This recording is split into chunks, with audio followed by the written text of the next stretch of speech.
Y bueno, compartir este mensaje con ustedes ahí en Marcos capítulo 10 es desafiante, ¿ya? ¿Por qué es desafiante? Porque me toca hablar del divorcio.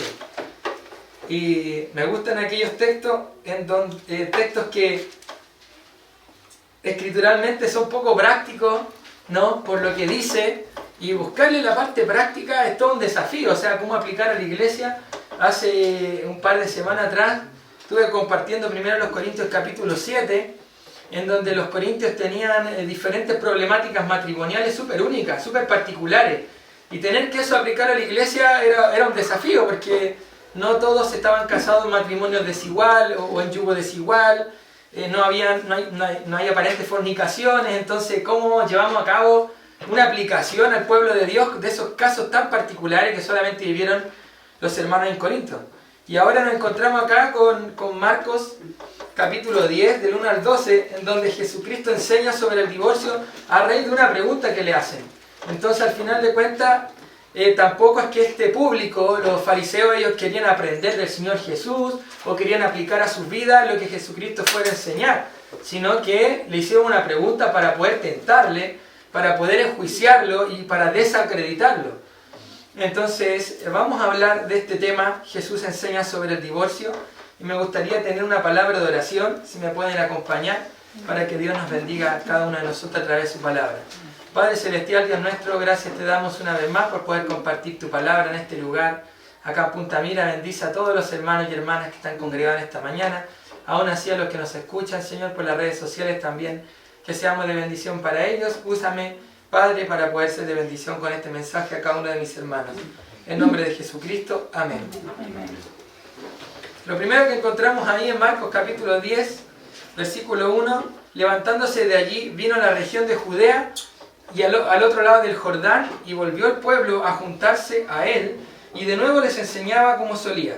Entonces acá vemos un cambio geográfico principalmente. Estaba en la región de Galilea. Sé que ustedes ya venían estudiando este tema anteriormente, y de la región de Galilea baja a Judea, pero como cruza el Jordán, está en la región de Perea, ¿ya? Y estaba en ese sector cuando le aparecen estos fariseos y vienen con una pregunta como capciosa. Se levantó Jesucristo, fue a la región de Judea, al otro lado del Jordán que estaba Perea, y volvió el pueblo a juntarse a él. Grandes multitudes siempre siguieron al Señor Jesucristo con el fin de aprender, ¿no es así? Y nosotros nos juntamos en las iglesias con un mismo propósito, que es aprender de Dios, de su palabra, obviamente desarrollar nuestros dones y servir al Señor, pero aprendemos junto a las palabras de nuestro Dios, y a Jesucristo lo seguían con ese sentir, de aprender más de Él, ¿no? De escuchar sus palabras. Pero siempre estaba esta fracción de los escribas y fariseos que estaban entre medio de la multitud, que no querían aprender, que simplemente quería poner una piedra de tropiezo, desacreditarlo, para arruinar el ministerio del Señor Jesucristo. Y personas así siempre van a existir, ¿no? Afuera, a veces son vecinos, a veces son compañeros de trabajo que siempre quieren desacreditar la obra de Dios y están buscando que uno se equivoque, y si no te ponen una piedra de tropiezo para hacerte tropezar. Y a veces también se meten dentro de las iglesias. Entonces, como primera lección, siempre hay que estar atento a eso, ¿no? Cuando pensaba en eso, se me venía a la mente aquellos hermanos, entre comillas hermanos, que hoy no están con nosotros ahí en la iglesia, que han pasado y han tenido esa característica de ir como arruinando la obra de Dios. Y a veces Dios limpia su iglesia, limpia su obra y no están. Así que Dios es así, ¿no? Y cuida su propia iglesia, pero hay que estar atento cuando pasa eso, que hay personas impertinentes que quieren arruinar la obra de Dios.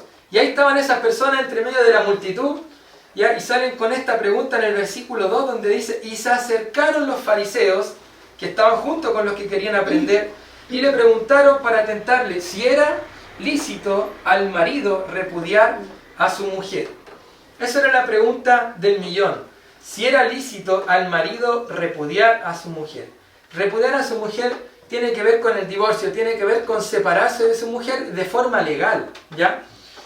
Entonces, los fariseos, el otro pasaje paralelo que está ahí en Mateo 19:10, dice: entonces vinieron a él los fariseos tentándole. Se dan cuenta que entre los evangelios se va complementando el mismo relato viéndolo de diferentes puntos de vista y dice: entonces vinieron a él los fariseos tentándole y diciendo: ¿es lícito al hombre repudiar a su mujer por cualquier causa? Entonces esto está complementando lo que acabamos de leer en el versículo 2 acá de Marcos 10. Los fariseos no era que ellos querían aprender qué es lo que decía Jesús. ¿Por qué? Porque más adelante vamos a ver que habían dos tipos de interpretación en cuanto a este texto, que eran dos tipos de escuela, ¿ya? Pero para no adelantarnos a esto mismo, los judíos no cuestionaban si era legal o no el divorciarse. Ellos ya lo tenían claro. O sea, ellos ya se estaban divorciando. No es que ellos querían saber si podemos o no. Ellos ya se divorciaban, ellos ya entregaban una carta de repudio, una carta de divorcio a las esposas, en donde mayoritariamente salía afectada la mujer y no así el varón. En esta cultura, en estos tiempos, ¿cierto?, era mucho más machista de lo que hoy es la cultura, por lo tanto la mujer siempre era vista como un instrumento, ¿ya?, o como más bien dicho, como una posesión en estos tiempos donde Jesucristo enseñaba. Por lo tanto, vemos que la mujer quedaba desacreditada, la mujer se pensaba que había cometido algún tipo de inmoralidad y que por eso el esposo la estaba repudiando, pero muchas veces era repudiada simplemente porque al esposo no le gustaba. Por eso es que en Mateo encontramos que dice: si es lícito darle por cualquier causa. Entonces, pero la pregunta en realidad que tenemos que hacernos nosotros, queridos hermanos y hermanas, sería la siguiente: ¿por qué causa un hombre puede divorciarse de su mujer con otra? No si se puede o no divorciar, porque ya es una realidad, ¿no? En la sociedad la gente se divorcia, pero lo que tenemos que preguntarnos es la causa. ¿Por qué causa la gente se está separando? Creo que eso es más grave, ¿no? El ver las causales de por qué la gente hoy en día se está separando, incluyendo los cristianos. ¿Por qué se separan? Con esta pregunta, si era lícito divorciarse, los fariseos no intentaban aprender, sino que querían ver qué es lo que dice el Señor Jesús, porque como habían dos tipos de interpretaciones, si Jesucristo se cargaba para un lado, la otra fracción se iba a enojar, ¿no? Si hay dos interpretaciones y Jesús dice: no, esta es la correcta, estos se enojan. Y si Jesucristo dice: esta es la correcta, la fracción de acá también. Entonces ya empieza a socavar el ministerio del Señor Jesucristo. Pero en el versículo 3 y 4 vamos a ver qué es lo que permitió Moisés y lo que ellos malinterpretaron. Por eso estaban preguntando. En el versículo 3 dice: él respondiendo les dijo: Jesucristo dice, ¿qué os mandó Moisés? Y cuando Jesucristo hace esa pregunta, Jesucristo se remonta a las Escrituras. ¿Saben por qué esto es importante? Porque hoy en día hay un montón de filosofías, hay un montón de ideologías dando vuelta en este mundo, ¿no? Y se insertan en las iglesias y nos dicen cómo criar a nuestros hijos y cómo tenemos que ser con el prójimo y cómo tenemos que tratar a las personas que tienen diferentes tipos de pecados. Y a veces son ideologías, a veces son filosofías que se alejan mucho de la palabra de Dios. ¿No es así? Y así vivimos. Y estamos inundados de ese tipo de filosofía e ideología, pero Jesucristo va y dice: veamos qué dicen las Escrituras. Remontémonos a lo que pasó en los tiempos de Moisés ahí en Deuteronomio 24, o lo que Moisés escribió en cuanto a la ley. No pensemos en lo que dice una escuela, lo que dice la otra escuela, sino que veamos lo que dice la Escritura. Entonces la respuesta es magistral, porque ya estaban pensando que Jesucristo iba a decir: no, esto es lo correcto según la escuela de Iliel, o esto es lo correcto según la escuela del rabino Samai. Pero Jesucristo no, dice: ¿qué dice Moisés en la Escritura? Entonces, ¿qué os mandó Moisés? Y en el versículo 4 ellos dijeron: Moisés permitió dar carta de divorcio y repudiarla. Cuando se habla de este pasaje, tenemos que inmediatamente ir a Deuteronomio 24. Vamos a marcar ahí para que no se nos pierda. Vayamos a Deuteronomio para ver a qué se referían estos fariseos con lo que ordenó Moisés. En el Pentateuco, vamos ahí a Deuteronomio. Deuteronomio 24. Vamos a leer algunos versículos. El 1 y 2 dice: cuando alguno tomare mujer, estoy leyendo Deuteronomio 24 del 1 al 2, cuando alguno tomare mujer y se casare con ella, si no le agradare por haber hallado en ella alguna cosa indecente, ¿Se dan cuenta lo que ya estamos interpretando lo que estaba diciendo la ley? Alguna cosa indecente, le escribirá carta de divorcio y se la entregará en su mano y la despedirá de su casa. Tengan en mente eso. Si a alguno le desagradare por haber hallado alguna cosa indecente, le escribirá una carta de divorcio, la entregará en su mano y la despedirá, y salida de su casa podrá ir y podrá casarse con otro hombre. ¿Ya? Después sigue hablando el texto. Volvamos a Marcos capítulo 10, versículo 4. Ellos dijeron, Moisés nos permitió carta de divorcio y repudiarla. Como que falta algo acá, ¿no? Falta la causa. Falta por alguna cosa indecente que haya pasado en el matrimonio o que la mujer haya cometido. Entonces, ellos en el pasaje paralelo ahí en Mateo 19, que mencionamos anteriormente, le preguntan si pueden dar repudio a su mujer por cualquier causa. Obviamente no. Entonces, en el contexto existían estas dos escuelas que interpretaban diferente. Habían dos rabinos, dos clases de escuela. El rabí Samai, que sostenía una interpretación súper estricta en donde el divorcio era únicamente por un caso de infidelidad o inmoralidad. Y después estaban los discípulos de Hillel, que sostenían una interpretación más amplia en donde decían que uno podía repudiar a su mujer por cualquier causa, y esa era como la otra interpretación. Entonces, queriendo poner en problemas al Señor Jesucristo, es que Él va a las Escrituras y les dice qué es lo que mandó Moisés. En el versículo 5, y respondiendo Jesús les dijo, por la dureza de vuestro corazón os escribió este mandamiento. Jesucristo ahora está complementando y está diciendo que Moisés lo permitió. Pero no quiere decir que así fue desde el origen, desde el comienzo, que es lo que vamos a ver ahora más adelante en los siguientes pasajes. Pero sí Jesucristo está diciendo, por la dureza, por esta razón, fue que Moisés os permitió dar carta de repudio. ¿Ya? Entonces, en Mateo 19:8, el pasaje paralelo dice, y Él les dijo, por la dureza de vuestro corazón, Moisés os permitió repudiar a vuestras mujeres, mas al principio no fue así. ¿Se dan cuenta? Entonces, una cosa es el liderazgo de Moisés, que sí estuvo sujeto a la voluntad de Dios, pero Moisés era un hombre común y corriente, como tú y yo, que fallaba. Y vemos en la historia de Israel cómo Moisés, ¿cierto?, teniendo que hablarle a la roca, le pegó un palo a la roca y le hizo salir agua. Entonces, vemos cómo Moisés se enojaba, entraba en ira. Moisés era una persona común y corriente, ¿no? Una persona, un buen líder, pero con sus defectos y virtudes. Entonces Moisés permite, ¿ya? Moisés... Ay, agüita. Ya, gracias. Vamos a tomar porque siempre se ríen de mí, que me ponen de todo y no tomo nada después. Para que se sienta bien el hermano que preparó el agua, ¿no? No. Eso. Entonces, vemos que Jesucristo le dice, por la dureza de vuestro corazón, Moisés os permitió, y al principio no fue así. Entonces aquí se contrasta con lo original.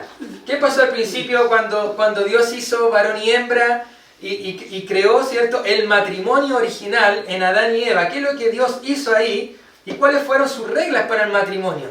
Que se contrasta un poco con lo que Moisés después le está diciendo, que si desagradare algo, que tuviese una causa de inmoralidad, le dé carta de divorcio. Lo que Moisés estaba haciendo es regulando el tema de la separación de los judíos que ya se estaban separando. No sé si se dan cuenta que a veces cuando ya hay una enfermedad hay que curarla, ¿no? Y hay que ponerlo, hay que ver este tema de los tiempos de Moisés, que se estaban divorciando. Ya había una enfermedad, que ellos se estaban separando, se estaban divorciando y lo estaban haciendo por cualquier causa. Y la esposa que quedaba divorciada, todo el mundo interpretaba que ella había engañado a su esposo.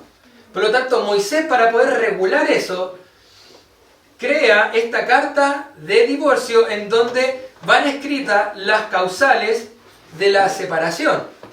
Porque algunos se separaban porque no les gustaba la sopa, porque les faltó sal, ¿cierto? Algunos, inclusive en el contexto, los historiadores dicen que se separaban porque encontraban a una mujer más hermosa que la que ellos tenían.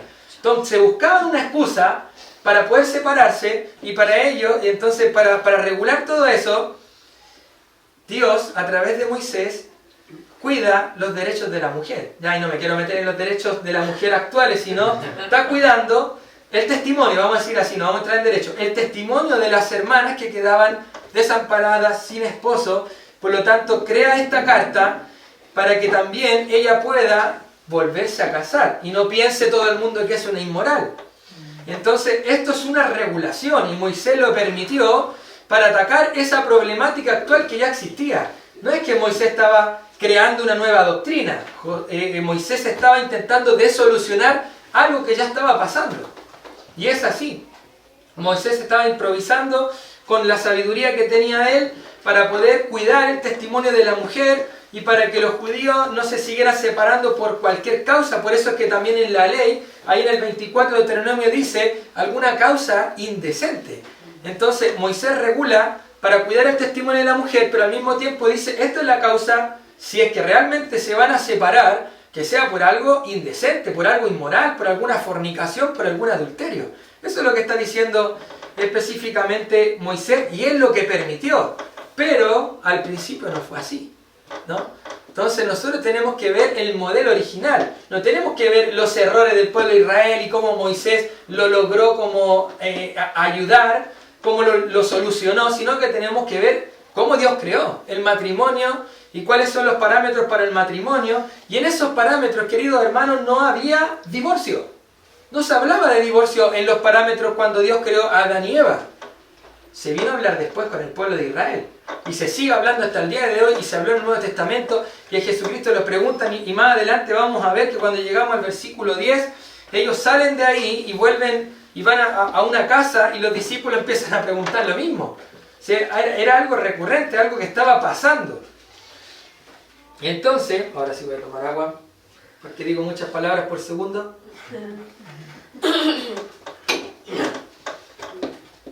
El versículo 5 nos está hablando entonces, queridos hermanos, que Cristo responde por este mandato que permitió Moisés y habla de la dureza de vuestro corazón.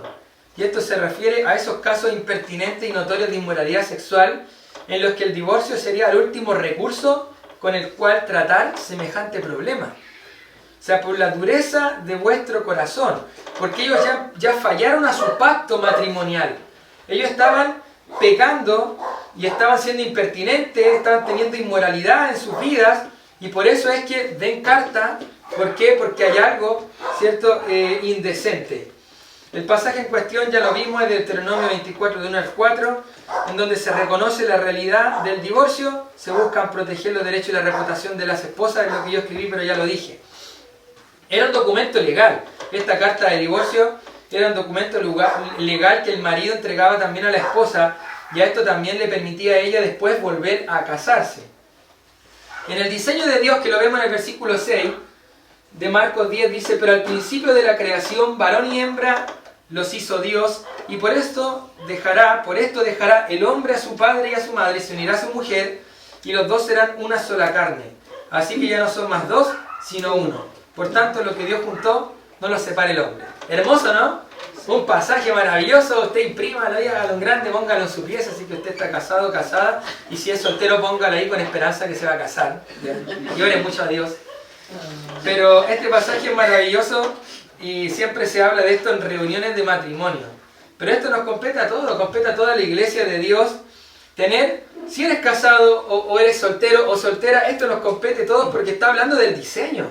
Este es el diseño divino.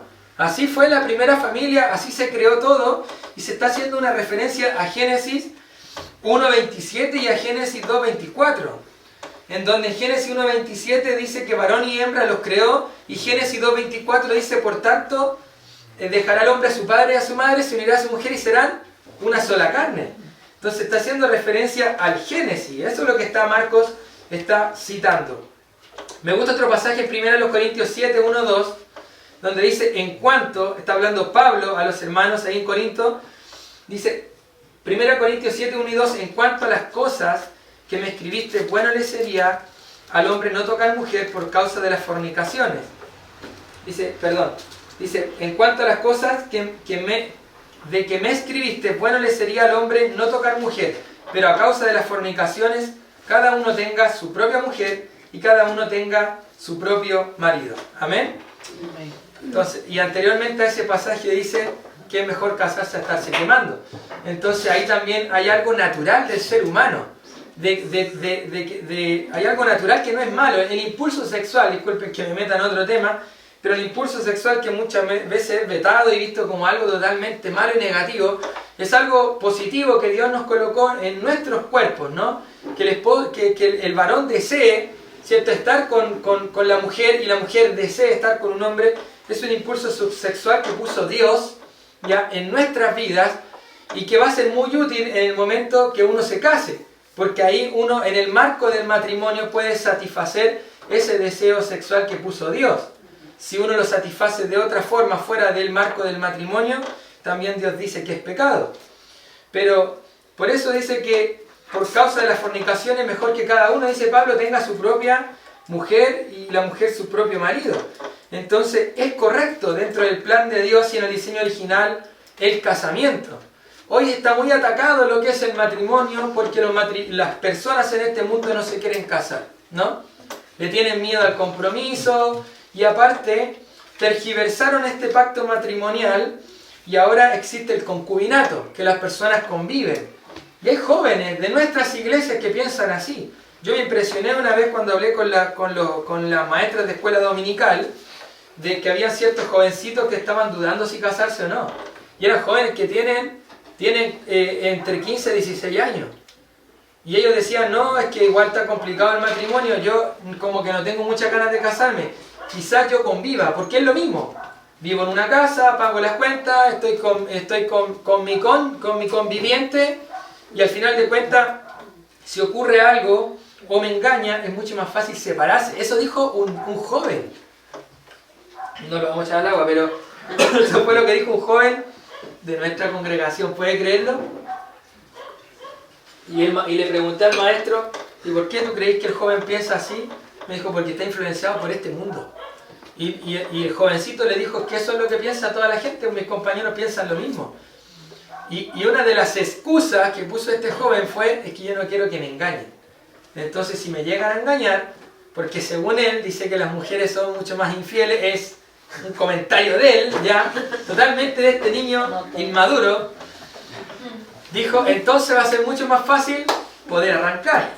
Pero imagínense que esas son las cosas que nuestros jóvenes están hablando. Jóvenes que asisten a una iglesia de pequeñitos, que están siendo bombardeados e influenciados por el sistema de este mundo, en donde eso es lo práctico, eso es lo lógico, eso es lo mejor, y el modelo de Dios, que es el que estamos estudiando, queda obsoleto, queda en el pasado. Entonces hay que tener mucho ojo, queridos hermanos, con nuestros jóvenes, jovencitas que vienen más abajo, con las futuras generaciones, de que ellos tengan en claro cuál es el plan divino, cuál es el plan original de Dios. Y el versículo 9 dice, por tanto, lo que Dios juntó no lo separe el hombre. Creo que este versículo 9 es muy esencial, porque nos muestra más allá de todas las problemáticas, más allá si hay una causa justa o una causa que se pueda justificar para separarse. Más allá de eso, lo que Dios juntó no lo separe el hombre. ¿Se dan cuenta? Dios de igual forma está en contra del divorcio. De igual forma está en contra del divorcio, y a causa de nuestras iniquidades, Dios también otorga gracia y misericordia. Pero al principio no fue así. Entonces dice, por tanto lo que Dios juntó no lo separa el hombre, y esto nos lleva a pensar que el divorcio está mal. No debería haber divorcio. Cuando yo pensé en venir a predicar, yo le dije, le voy a decir a los hermanos, ni se debería hablar del divorcio. ¿Por qué? Porque al principio no fue así. Varón y hembra los creó para que deje al padre y a la madre y se una a su mujer, que en el texto griego dice se pegue a su mujer, y sean una sola carne, que habla de una fusión. Es imposible que tú logres disolver algo que está fusionado, porque se rompe. Y eso es lo que pasa, hermano, cuando tú te piensas separar de tu esposa, de tu esposo, o escuchas que alguien se está separando. Está destruyendo su propia vida. Por lo tanto, el divorcio nunca va a ser bueno. No importa la causal, nunca el divorcio va a ser bueno, porque siempre atenta contra el modelo divino. Siempre rompe la estructura del matrimonio y siempre hay personas afectadas. Así que no digas, ya, si me fallan y me engañan, yo me voy a separar. No. Vas a destruir tu familia, vas a destruir tu unidad y tus hijos van a sufrir. Entonces, puedes hacer todo lo posible para poder rescatar tu matrimonio. Antes de pensar en una separación, ya sea por una causa justificada como es el adulterio, piensa en que tienes un Dios de gracia, que tienes un Dios de misericordia, que te ha perdonado una y otra vez y te va a seguir perdonando. Antes de decir, no, la voy a dejar porque me traicionó, me engañó. ¿Cuántos matrimonios para la gloria de Dios han perdonado infidelidades? Y hoy son grandes mujeres y siervos de Dios. Porque hay gracia en sus corazones. Porque hay misericordia y porque entienden que hay un Dios grande, ¿no? ¿Cuántos otros la primera nos separamos, chao, quizás estaba esperando que cometiera la otra persona una inmoralidad para decir, ahora es la oportunidad, voy a buscar una más regia? Esas cosas pasan. Pero nosotros debemos, hermanos, ajustarnos al modelo divino. No se debería ni siquiera hablar del divorcio en una iglesia, pero hay que hablarlo. ¿Sabe por qué? Porque es una realidad. Tal cual fue una realidad en los tiempos de Moisés, es una realidad en nuestros tiempos, y por eso es que enseñamos estos temas. No los obviamos, no los saltamos. Y Dios nos dice que lo que Dios junto no lo separe el hombre. ¿Amén? Amén. Nadie tendría que disolver ese pacto en el altar, ¿no? Ese pacto que uno, cuando se casó, hizo delante de Dios y delante de muchos testigos. Las dos excepciones claras que aparecen para el divorcio las vamos a encontrar en Mateo 5:31, y vamos a abrir como un paréntesis para poder darle un poco más de fundamento. No tengo ni idea cuánto tiempo llevo predicando, hermano, disculpen si estoy siendo súper larguero. Está bien. ¿Ya? ¿Muy bien? Ahí Eloy me hace, si se acaba el tiempo. Mateo 5:31. Mateo 5:31 dice, también fue dicho, cualquiera que repudia a su mujer, dele carta de divorcio. ¿Ya? Pero yo os digo que el que repudia a su mujer, a no ser por causa de fornicación, hace que ella adultere, y el que se casa con la repudiada comete adulterio. Entonces, una de las excepciones para el divorcio es la causa de fornicación. Dice Mateo, a no ser por causa de fornicación. Y esto hace una mención directamente a lo que es el adulterio. Aunque nosotros, por costumbre, siempre decimos que es ese tipo de adulterio reiterativo, sin arrepentimiento, en donde la persona mantiene un estado de pecaminosidad y no quiere ni siquiera pedir perdón. Muchas veces se van con la otra persona. En ese caso es permitido, ¿cierto?, como una excepción lo que es el divorcio, ¿ya? Pero esto tiene que ver con cada caso, querido hermano. Yo he conocido matrimonios que se han divorciado por un adulterio y no hay vuelta atrás, porque eso tiene que ver tanto con algo tan íntimo del matrimonio de la persona. No podemos juzgar a aquellos que se han divorciado porque hubo una sola vez adulterio. Pero también conocemos un montón de personas que han cometido adulterio y se han perdonado en el Señor y hoy están juntos sirviendo al Señor. Entonces cada caso es puntual, cada caso es específico, y para eso se requiere de mucha oración, mucha fortaleza en el Señor y también de aconsejamiento, ¿no? Entonces una de las causas es la fornicación. De hecho, Mateo 19, el pasaje paralelo 19:9, dice, yo os digo que cualquiera que repudia a su mujer salvo por causa de fornicación y se casa con la otra adultera. Estamos hablando de, ahora lo está Mateo 19:9. El matrimonio en lo fundamental es una relación física porque se unen en una sola carne, por lo tanto, básicamente se puede destruir por una causa también de la carne, como es el adulterio, ¿no? Por supuesto, antes de divorciarse, el esposo y la esposa deben hacer todo lo posible para rescatar el matrimonio y reconstruir la relación. Dios estableció el matrimonio y Dios es el único que puede regularlo. ¿Amén? Queridos hermanos, está el caso también del incrédulo que se separa de su cónyuge. Y eso lo encontramos en 1 Corintios 7:15, donde dice, pero si el incrédulo se separa, sepárese, pues no está el hermano o la hermana sujeto a servidumbre en semejante caso, sino que a paz los llamó Dios. Ahí hay otro caso entonces. No solamente la inmoralidad o el adulterio, sino que de repente están estos matrimonios en yugo desigual. ¿Por qué? Porque a veces Dios salva a personas y se salva uno solo, ¿no? Y el otro con el que estaba casado no se salva. Pasa eso, y es de lo que habla 1 Corintios capítulo 7, casos puntuales en donde Dios llega con su santo evangelio a un matrimonio y una persona actúa en fe y la otra persona no. Entonces, ¿qué pasa? 1 Corintios dice, en capítulo 7, que el creyente debe sostener su matrimonio e intentar de ganar con su testimonio a la otra persona no creyente. Pero si la otra persona no creyente anda pecando o te quiere abandonar a ti que eres creyente, tienes libertad para decirle, bueno, divorciémonos. A eso es lo que está diciendo. Si el incrédulo se separa, sepárese, pues no está el hermano sujeto a ese tipo de servidumbre, y esto es justo, ¿no? ¿Por qué? Porque a paz nos llamó el Señor. Son únicamente dos casos. ¿A dónde quiero apuntar con todo esto, queridos hermanos? Que si fueran esos dos casos, solamente una relación de un yugo desigual, en donde el incrédulo quiere abandonar, y el otro, dos creyentes, en donde uno comete adulterio, ¿por qué ahora los matrimonios se separan? ¿Por qué no les alcanza la plata para fin de mes? ¿Se ha puesto a pensar eso? ¿Y por qué ahora se separan porque no se llevan bien en lo íntimo? Porque también se separan por eso, ¿saben ustedes? Se separan por eso. Conozco un matrimonio que se separó por eso. Que dijo, no teníamos mucho feeling en lo íntimo, así que nos terminamos separando. Y otro, no, es que las platas, no nos gustaba compartir las platas, así que nos separamos. Y no, que conozco un matrimonio que se separó porque el hijo se enfermó. Claro, es una enfermedad grave. Pero aún así se separaron porque no pudieron sostener, no pudieron resistir el impacto de ver a un hijo con una enfermedad. Pero son causales justificadas, no. Querido hermano, todo en el Señor lo podemos, ¿no? No podemos nosotros justificar una separación o un divorcio por cualquier otra causa. En el Señor nosotros podemos mantenernos firmes. Siempre hay, por eso siempre le digo a los hermanos en la iglesia, si tú estás pasando por un problema matrimonial, busca ayuda, porque en el Señor vas a encontrar respuestas. ¿Amén? Siempre vas a encontrar un consejero, una consejera que a través de la palabra de Dios te va a animar, te va a ayudar, te va a confrontar también, te va a hacer muchas veces ver lo mal que lo estás haciendo. Pero ¿por qué fracasan los matrimonios hoy en día? Porque nos aislamos, porque por vergüenza no queremos contar nuestras equivocaciones, nuestras falencias, nuestros pecados. Y cuando vamos al pastor y le decimos, pastor, ¿sabe qué? Necesito ayuda, sí, ¿qué es lo que pasó? Me estoy separando. ¿Y por qué no fuiste antes? ¿Por qué no buscaste ayuda? ¿Por qué no buscaste consejo?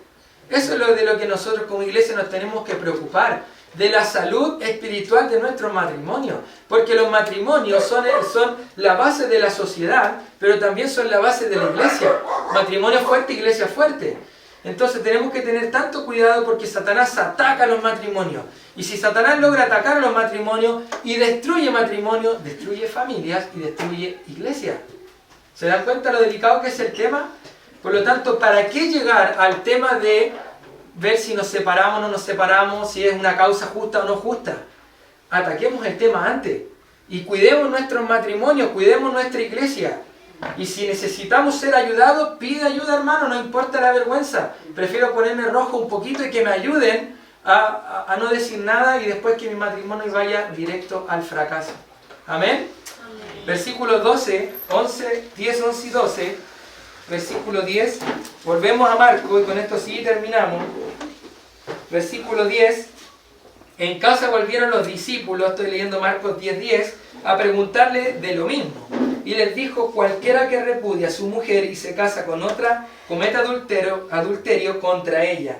Y si la mujer repudia a su marido y se casa con otro, comete adulterio. Jesucristo está diciendo que no se separen por cualquier causa, que eso es pecado. Ya no es una opción, ¿ya? La Biblia está diciendo que es pecado, que cualquiera que se separa por otra causa es pecado, y el que se casa con la mujer o el hombre que se separó también está pecando porque está contribuyendo a una separación que no se hizo en el Señor o en la voluntad del Señor. Amén. Por lo tanto, comete adulterio. Queridos hermanos, dice como aplicación final, quiero llevarlos a meditar, ¿no? A pensar en este tema que hemos compartido en esta mañana. Yo no sé cómo está tu vida matrimonial, y sabes que a veces yo tampoco sé cómo están los matrimonios de mi iglesia, porque no cuentan nada. A lo mejor el pastor tampoco tiene idea, ¿cierto? O a lo mejor sí la tiene, de cómo está tu vida íntima, con tu cónyuge, con tu esposa, con tu esposo. Pero ¿sabes qué? Es hora de cuidar la familia, es hora de cuidar el matrimonio, es hora de sacar la opción del divorcio dentro de nuestras vidas, porque a veces está tan a flor de piel que la primera pelea, separémonos, ¿no? Hay un montón de hermanos que por cualquier cosa se quieren separar. No, que pastor, nos vamos a separar, necesitamos ayuda, y se amenazan, una más y me separo. Y eso es súper común en las iglesias. Pero no debería ni siquiera ser un chiste. Ni siquiera debería pasar por un chiste. Pero ¿saben qué? Cuando esos chistes son reiterativos es porque algo hay, ¿no? Cuando a veces los matrimonios siempre es que estamos que nos separamos, es que yo la pienso, es que él la piensa, eso es grave. O sea, no debería cruzarse por nuestra mente la idea de dejar a nuestro cónyuge que Dios nos dio en su voluntad. Entonces, cuidemos nuestra familia, cuidemos nuestro matrimonio, busquemos ayuda en la palabra del Señor, sujetémonos al modelo original y busquemos ayuda en los líderes. Tienen pastores, tienen hermanas que de seguro que van a poder darte una mano en temas matrimoniales. De esa forma, nuestra iglesia va a poder seguir avanzando y desarrollándose con matrimonios fuertes. Tengamos tiempo de oración. Padre Celestial, Dios nuestro, gracias por este mensaje, Señor, gracias por tu palabra que siempre anima nuestras vidas. Ayuda a cada uno de los matrimonios en esta iglesia de Unión Centro Bíblico acá en Punta Mira, Señor. Bendice a cada uno de los matrimonios que son pilares fundamentales, Padre, para esta sociedad y para esta localidad. Padre Celestial, ayúdanos a guardar ese pacto con el cual algún día nos paramos ahí en ese altar, Señor, y delante de ti muchos testigos nos comprometemos. Padre Celestial, ayuda a nuestros jóvenes que están pensando en casarse, Señor, las jovencitas también que desean hacerlo, que puedan hacerlo, Padre, sabiendo cuáles son tus demandas, sabiendo qué es lo que es tu voluntad y sabiendo que el divorcio de ninguna manera es una opción sana ni buena, Señor. Ayúdanos, Padre Celestial, a poder ayudar a aquellos matrimonios que están sufriendo, que están con intenciones de divorciarse, Señor, o que están pasándolo mal, que podamos ser utilizados a través de tu palabra, Señor, para poder llegar a la vida de ellos y que sus familias sean restauradas, Padre. Gracias por darme el privilegio de compartir con mis hermanos este tema y gracias porque en estos temas complejos, Señor, tú siempre tienes una palabra para nosotros. En nombre de Jesucristo oramos. Amén.